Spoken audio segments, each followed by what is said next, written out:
Hi there, it's John, and welcome to the channel. Hope you're having a great day today. I certainly am, and it is May the 3rd, Saturday, May the 3rd. I've got my big blue mug of coffee.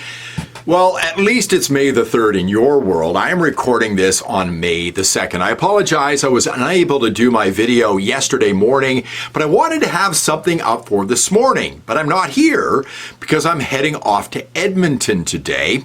As you know, there is an independence rally there at the legislature from 1 until 3. I'll be emceeing it. There will be a number of speakers. If you're in the area, I hope you can show up. Dress appropriately. I was just checking the forecast for Edmonton. It looks like it's going to be about 26 degrees with lots of sunshine. So put on the sunscreen and add a hat as well. So it has been fascinating to watch the fallout from the election on Monday. So many people talking about this in Canada, but I thought it'd be interesting to get some perspectives from around the world. So I scoured the internet. It took me quite some time to get these clips together for you, but I thought it'd be interesting to take a look at what people are saying, not just in Canada, but in the United States, England, a couple of people in England, Australia as well, how worried people are about Canada and Alberta. So I hope you enjoy this today. By the way, links to all of these videos in the description. I think they're worth watching in their entirety. Because look at Canada right now, across all these markers right now. I mean, it's an unbelievable. We talk about homelessness, tent cities, right? We're talking about rampant inflation across Canada, opioid deaths, Natalie talked about, right? Fentanyl crisis, ethics scandals, Chinese influence in the government, massive. Rising abuse of power, rising cost of living. We need a complete seismic change in this country because I don't know if we can survive Mark Carney. I wrote this today, and I said it in my own broadcast. Alberta is on the verge of separating from Canada right now because they are sick and tired of net zero policies. They're sick and tired of equalization payments that they have to give every other province because they happen to be richer than those other provinces. There's 40% now support for separation, and that poll was taken 2 weeks ago.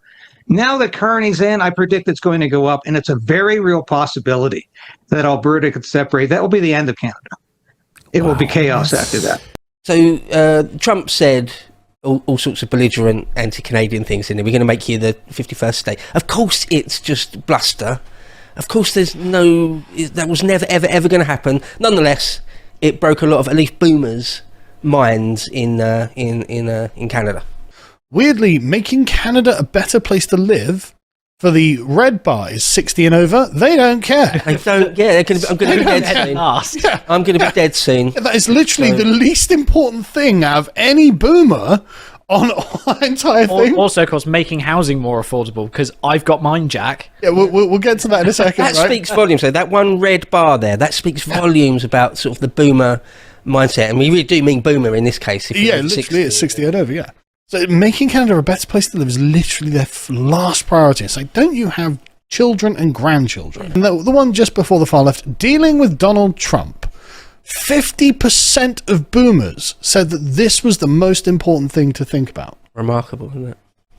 And what do they even mean by dealing? Do they just mean like conversing with him? I assume they mean resisting. Like putting him in a box. Resisting Donald Trump. I assume they mean.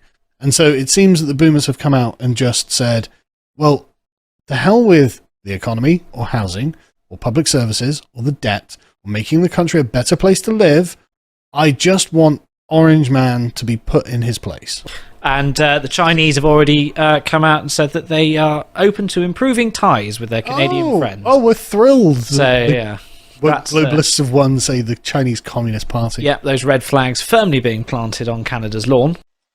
I don't think the Canadian voter is interested in another union with socialists. That didn't work over the last 10 years, and they're going to have to find a way to rebuild the country. Now, there are two impediments right now. Number one is C-69, a bill that has forced capital away from Canada because there's no way to get any kind of infrastructure or resource-based development done under C-69. And the Liberals proved that they were able to kill off any investment in resources over a 10-year period. I don't know why they wanted to do that, but they did. And then also this carbon tax on industrial development, big problem. Sovereign wealth is not interested when they can go to Texas and avoid that, and that's where they're going. You've seen all these announcements around all kinds of projects south of the border, billions and billions of dollars. We have to be competitive with that, and I think Carney's going to have to face that reality. Or Canada's not investable. You just can't get a deal done anymore, and everybody knows that. It's the dirty truth. So unless C-69 is repealed, I think that will remain a problem. Why would anybody trust the government, the same government, with C-69 still embedded and carbon taxes still there making the economy uncompetitive? Why would they want to come back when they have so many other alternatives all around the world? And that's the challenge for Carney. If he really wants to build, baby, build, as he said in his acceptance speech, he's got to get rid of C-69, and he's got to at least pause with the carbon taxes to compete with dollars that fly over Canada and go into the United States.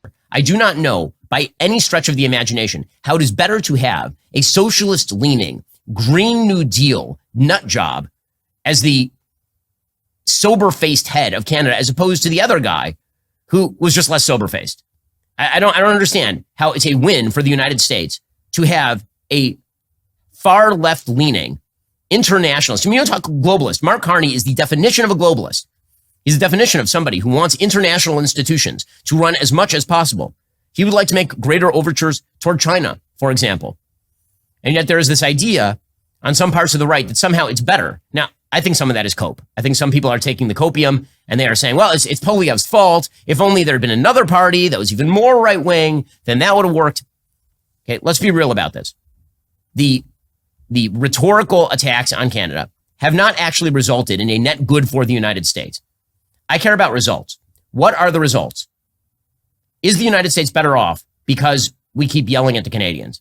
I mean, clearly, I think we are now worse off because we don't have a friendly leader in Canada who's capable of making a deal that is going to actually benefit the United States.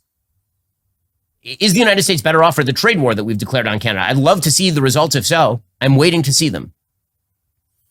It turns out that the United States, as the sort of center of gravity on planet Earth, many of the things that we do have a rather outsized effect. Canada just happens to be one of those effects, and so far those effects are not good. And it is pretty sad because he was getting a lot of traction when he had that video where he was eating an apple and roasting the press. It's actually a pretty great video. A journalist is asking him, you're pulling a page out of Trump's book and he's eating an apple. It's like, what does that mean? And it's like, well, you're acting like Trump. What does acting like Trump mean? And it was pretty fun to watch. However, you've got Vox.com. You've even got Trump's own words. So, my friends, I'll put it this way. While the Conservatives have lost in Canada, I largely don't care. But the story that connects us to America is obviously it's our neighbor to the north. And they're obsessed with going far left and burning themselves to the ground. With all of the problems they've seen so far, well, so be it. You reap what you sow. But Trump himself has said he caused this drop-off. He said that before he came in, there was a 25-point conservative lead. And then after he started talking about it, now it's a close race. And of course, shortly after this interview, it's done. My hope is that as Canada, we can actually look within ourselves and find what can we do to actually chart our own course, can obviously maintain our sovereignty and be unified, but not just blame outside forces for problems that I believe we've ultimately started from within. Well, national unity is a great thing if it's for the right reasons, and you have to distinguish between pride and being united by victimhood. And pride leads to patriotism, and that's great, and Canada is amazing, and Canadians should be proud. But when victimhood unites people, that's not really patriotism, that's kind of being a passenger. And when you're a victim, you're also a passenger, and things happen to you like happens to you. Victimhood is a dangerous temptation, and it seems like Canada needs to define the truth, not Donald Trump. Once Trudeau resigned, we were all rejoicing in the streets, being like, finally, this is the Conservatives' time to rise in Canada. And we all loved Pierre Poilievre, which who also copped a lot of, oh, he's very Trumpy, all his Trumpisms. People were loving him for that until they weren't. The poor guy's actually lost his own seat, as was confirmed just a couple of hours ago. So this has turned into, almost overnight, a landslide in the opposite direction of what was expected. Finally seeing the end of Justin Trudeau, who we know was a World Economic Forum darling. Hate to tell you, you've got exactly the same thing in Mark Carney. Now they're looking at Alberta. And there was a poll on April 6th as far as how many Albertans would vote for independence. They said if the Liberals won, 30%. Jeez. I think that number can get quite a bit higher. If we cut through the fog a little bit and actually get to the reasons that Alberta, I would argue, not should, Albertans, Canadians, and if anyone else wants to have take a sober look at yourself right now, you need to leave Canada. Canada is not what you thought it was. Canada is a Marxist hellhole. And by the way, Alberta, the rest of Canada despises you. That Americans won't. Yeah. Americans will welcome you with open arms. This isn't just trolling. It's not 51st state and you're subservient. It's territory or a state, and you now have access to the world and your people can flourish. If you choose to stay with Canada, you will wither on the vine and die. Alberta, it doesn't need to be this way. You can have the kind of tax burden that we have here in the United States. Wouldn't that be a nice relief?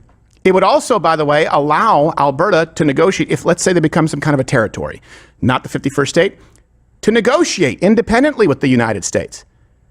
That would be a huge benefit considering the energy industry in Alberta and how that is dictated by the rest of Canada, by people in Ottawa who, by the way, don't want Alberta to have their thriving energy industry. Major European countries literally going dark because of net zero, and they vote in one of the leading proponents of it to run their country. Look, we can't stabilize the climate unless we get to net zero. They voted for Trudeau 2.0 because they didn't like Orange Man making fun of them. Their country's going to the dogs, their kids have no future, and boomers turn out in full force to empower the status quo because they're worried about Trump. David, just to show the viewers how it differs, just click on there on baby boomers. Okay, so now we're saying this is all respondents. This is just people who are boomers. What do they think is the top issue? Canada-U.S. relations. So you see one of the reasons why older people are voting for the Liberal Party. How boomers decide to vote. No immigration, save our country, low cost of living, affordable housing, wages increase, value of house goes up by 1%. Boomers. But I still just can't get past how easily boomers are brainwashed by legacy media narratives. They see violent crime increase in their country by over 43% under Trudeau. Then vote, not because they're scared by that. No, because they're scared by Trump's tariffs and him trolling them on Truth Social, when either the Liberals or Conservatives would have just done a trade deal with Trump anyway. I'm sorry, I know it's a doomer cliche. I know it's demoralising. And I really hope someone can convince me otherwise in the comments. But can we really conclude anything other than the fact that Canada is finished? Thanks very much for watching the channel. I do appreciate it. If you like the video, please give me a thumbs up, subscribe to the channel, ring the bell for notifications. I'm close to 30,000 subscribers here.